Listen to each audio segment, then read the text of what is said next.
I know this cow's hoof is causing her pain, and I know there's a serious problem lurking out of sight, but at this moment in time, I've no idea what that problem is.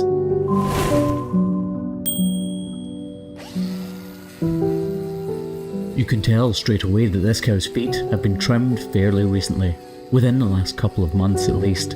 You can see the blackened areas where we would model out the sole. You can see the knife marks we've left in the hoof horn within her feet. But she has still gone lame. This cow has a very, very painful problem. And because hoof horn is translucent, I'm starting to see shadows through the outer layers of hoof horn and starting to understand where the problem is.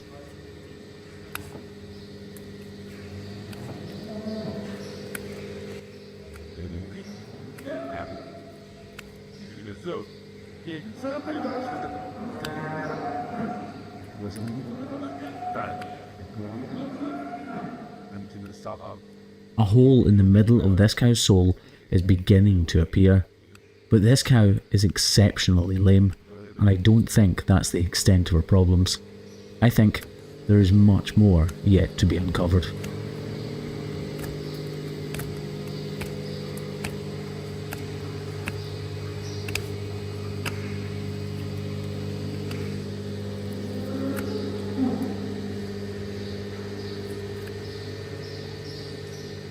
The wall on the inside of these cows' hoofs is called the axial wall, and as I trim away with it with my razor sharp knife, you begin to see shadows appearing, telltale signs of what lies underneath. At the tip of my knife here, it's very, very obvious now that there is a cavity underneath.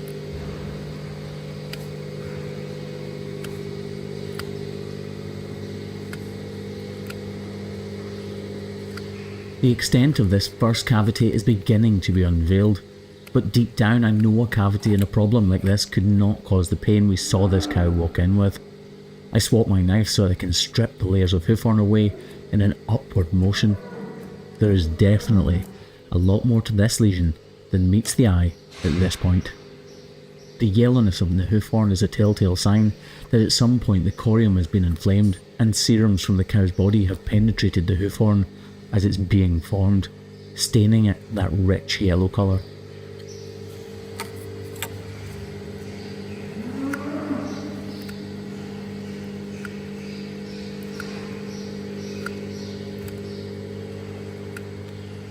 The area I'm carving away at right now is called the toe triangle, and to hoof trimmers like me, it's sacred. Any over trimming here will be massively detrimental to the cow and she'll struggle to get over it. I need to be careful, but I need to uncover the full extent of this problem.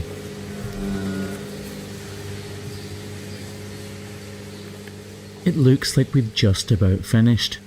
It looks as though we've done the extent of our job, but looks can be deceiving, and if I was to leave a cow like this, she would still continue to be lame and not recover from this problem.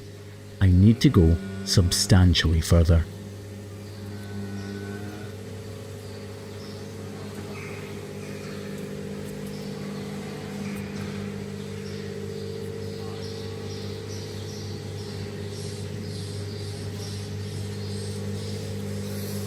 Push it too far if I cut that.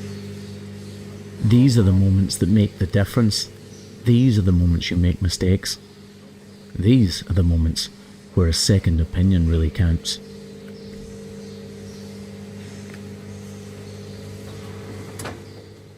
Hold your breath with me as I swipe my knife and pray I don't go too far.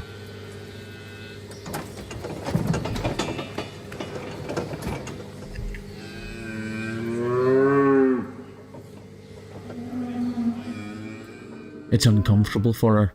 I'm pushing down on an inflamed corium, but as you can see, it's not without reason. It's full of pus, isn't it? And now we can see the full extent of this problem and what we need to do to overcome it. We need to strip away this detached hoof horn.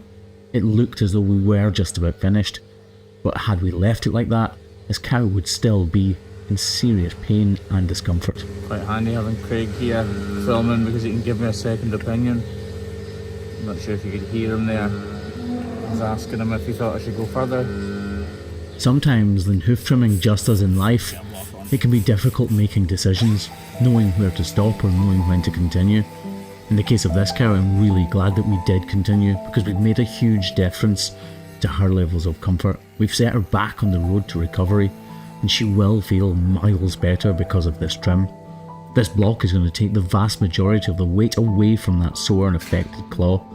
It'll allow it to heal without pressure being bared down on it.